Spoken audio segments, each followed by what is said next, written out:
আজকের ভিডিওটা স্পেশালি নবম দশম শ্রেণীর স্টুডেন্টের জন্য, কেননা আজকে আমি নবম দশম শ্রেণীর গণিত মেইন বইয়ের অনুশীলনী 2.2 এর খুবই খুবই গুরুত্বপূর্ণ একটা অঙ্ক সমাধান করে দেখাবো। আজকে আমি 2.2 এর অনুশীলনী 2.2 এর 16 নম্বর অঙ্কটা সমাধান করে দেখাবো। তাহলে চলো হোয়াইট বোর্ডে দেখে নিই। প্রশ্নে বলা আছে gx equal 1 plus X square plus X to the power 4 by X square হলে দেখাও যে g1 বাই এক্স স্কোয়ার সমান হচ্ছে gx স্কোয়ার। এটা আমাদের প্রমাণ করতে বলছে যে এই অংশটা সমান এই অংশটা। এটা আমরা উদ্দীপক থেকে প্রমাণ করব। তাহলে আমরা প্রথমে লিখতে পারি, এখানে দেওয়া আছে, আমাদের কাছে দেওয়া আছে, কি দেওয়া আছে আমাদের কাছে, gx ইজ ইকুয়াল টু বলা আছে 1 প্লাস এক্স স্কোয়ার বাই হচ্ছে এক্স টু দি প্লাস হচ্ছে এক্স টু দি 4 বাই হচ্ছে এক্স স্কোয়ার। প্রশ্নে বলছে আমাদেরকে যে জি 1 বাই এক্স স্কোয়ারের মান কত। এই রিলেটেড আগের অঙ্কটা আমি সমাধান করে রেখেছি, তোমরা যদি আগের ভিডিওগুলো দেখে আসো তাহলে আরো সহজ হবে তোমাদের জন্য। তাহলে একটু দেখো জি এক্স সমান এটা, তাহলে জি 1 বাই এক্স স্কোয়ার বলছে, তাহলে আমরা এখানে লিখবো জি এক্স এর পরিবর্তে লিখবো 1 by X square is equal to, এখানে লিখলাম 1 প্লাস এক্স এর পরিবর্তে 1 বাই এক্স স্কোয়ার। এক্স এর পরিবর্তে 1 বাই এক্স স্কোয়ার মানে হচ্ছে পরবর্তীতে যত জায়গায় এক্স আছে প্রত্যেক জায়গায় হবে 1 বাই এক্স স্কোয়ার। তাহলে আমরা এক্স এর পরিবর্তে লিখলাম 1 by X square whole square plus X, X এর পরিবর্তে 1 বাই এক্স স্কোয়ার, তার মানে হচ্ছে 1 বাই এক্স স্কোয়ার পাওয়ার হচ্ছে 4। আশা করি বিষয়টা তোমাকে বোঝাতে পেরেছি। নিচে এক্স, এক্স এর পরিবর্তে 1 বাই এক্স স্কোয়ার, তার উপর হচ্ছে স্কোয়ার। এতটুকু তোমাদের ক্লিয়ার? যদি না বুঝতে পারো আবার দেখো, ভালো করে দেখো, পোস্ট করে দেখো, তাহলে তুমি সহজেই বুঝতে পারবে। তাহলে একটু দেখো, এখানে আবার গেলাম 1 প্লাস একের উপরে পাওয়ার কত 2, এক দুইবার, মানে এক যদি 1 কোটি বার গুণ করি আমরা একই হবে, তাহলে লিখতে পারি টান দিয়ে 1।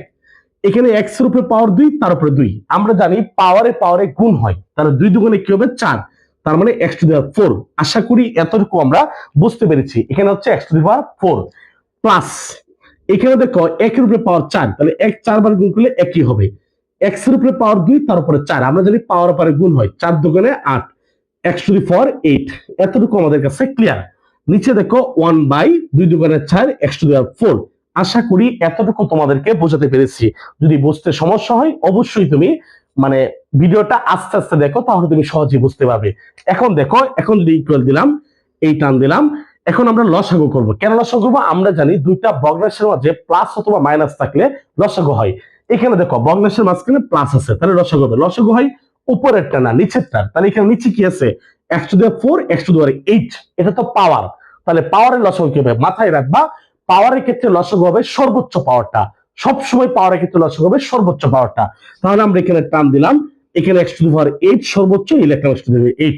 এটাকে আমরা জানি হর দিয়ে ভাগ করতে হয়, লব দিয়ে গুণ করতে হয়। তাহলে ভগ্নাংশের পাশে যদি একটা সংখ্যা থাকে এটাকে সবসময় তুমি লব হিসাবে কাউন্ট করবে। তাহলে 1 হচ্ছে লব, x টু দি পাওয়ার 8 দ্বারা 1 কে গুণ করলে আমরা পাবো x to the power 8 plus এটা দ্বারা এটাকে ভাগ করব, x টু দি পাওয়ার 4 দ্বারা x টু দি পাওয়ার 8 কে ভাগ করব। আমরা জানি ভাগের সময় পাওয়ার গুলা বিয়োগ হয়, তাহলে এখানে x হচ্ছে 8টা, এখানে x হচ্ছে 4টা, তাহলে ভাগ করব মানে এখানে বিয়োগ করব, তাহলে 8টা থেকে 4টা গেলে কত থাকবে 4টা, তার মানে x টু দি পাওয়ার 4, সাথে 1 উপরে 1 গুণ করলে আমরা x টু দি পাওয়ার 4 ই পাবো, plus x to the power 8 দ্বারা x টু দি পাওয়ার 8 কে ভাগ করলে আমরা 1 পাবো, 1 দ্বারা 1 কে গুণ করলে 1 কে 1, নিচে হচ্ছে 1 by x to the power 4। আশা করি এতটুকু তোমাদেরকে বোঝাতে পেরেছি। এবার দেখো, এটা একটা ভগ্নাংশ, এটা একটা ভগ্নাংশ। এক্ষেত্রে আমরা প্রথমটা যা আছে আমরা তাই লিখবো। কি বলা আছে প্রথমটা, x to the power 8 plus x to the power 4 plus 1, নিচে বলা আছে x to the power 8, x to the power 8 বলা আছে নিচে, এই যে x টু দি পাওয়ার 8, এই ভাগটাকে আমরা গুণ দিব, গুণ দিলে এটা উল্টে যাবে, x টু দি পাওয়ার 4 যাবে উপরে, নিচে আসবে 1।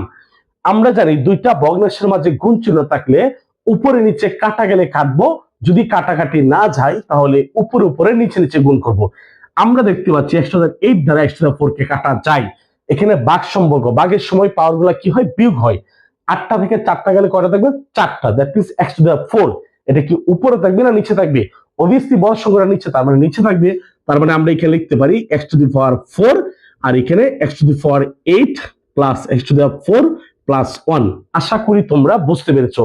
কারো মনে কি এই প্রশ্নটা দেখতেছে যেখানে 1 গেল কোথায়? ভাই 1 এমন একটা সংখ্যা, একে যা দ্বারা গুণ করবেন তাই হবে উত্তর।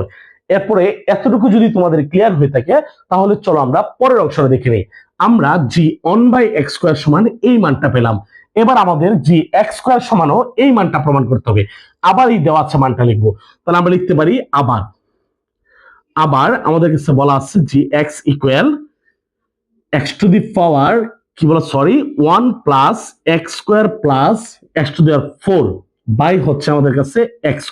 তাহলে জি এক্স এর পরিবর্তে কি লিখবো x², তাহলে লিখলাম জি, এখানে লিখলাম x²। তাহলে দেখেন এখানে এক্স এর পরিবর্তে x², তার মানে কি হবে পরবর্তীতে যত জায়গায় এক্স আছে প্রত্যেক জায়গায় x² হবে। তার মানে এখানে 1 + এক্স এর পরিবর্তে x² তার উপর হচ্ছে হোল স্কয়ার প্লাস এখানে এক্স এর পরিবর্তে x² তার উপর হচ্ছে পাওয়ার 4, নিচে এক্স এর পরিবর্তে x² তার উপর হচ্ছে পাওয়ার স্কয়ার। আশা করি বিষয়টা তোমরা বুঝতে পেরেছো। এবার নিচে দেখো 1 পাওয়ারে পাওয়ারে গুণ হয় 2 দুগুণে 4 x⁴ প্লাস 4 দুগুণে 8 x⁴, নিচে 2 দুগুণে 4 x⁴। একটু লক্ষ্য করে দেখো এই অংশটা একদম সেম। তুমি চাইলে এটাকে একটু গুছাও লিখতে পারো, যদি এভাবে লিখো সাজায় লিখো x⁴ plus x⁴ plus 1 by হচ্ছে x⁴, একই কথা হবে। ঠিক আছে, দেখো left hand side equal right hand side. আশা করি বিষয়টা তোমাকে বুঝতে পেরেছি। তাছাড়াও যদি বুঝতে সমস্যা হয় অবশ্যই কমেন্টস বক্সে আমাদেরকে জানাবে। এছাড়াও তুমি এসএসসি কিংবা এইচএসসি যে লেভেলের স্টুডেন্ট হও না কেন, এইচএসসির ইংলিশ, এসএসসির ম্যাথ এর ইংলিশ নিয়ে প্রতিনিয়তই আমাদের চ্যানেলে ভিডিও আপলোড করা হচ্ছে।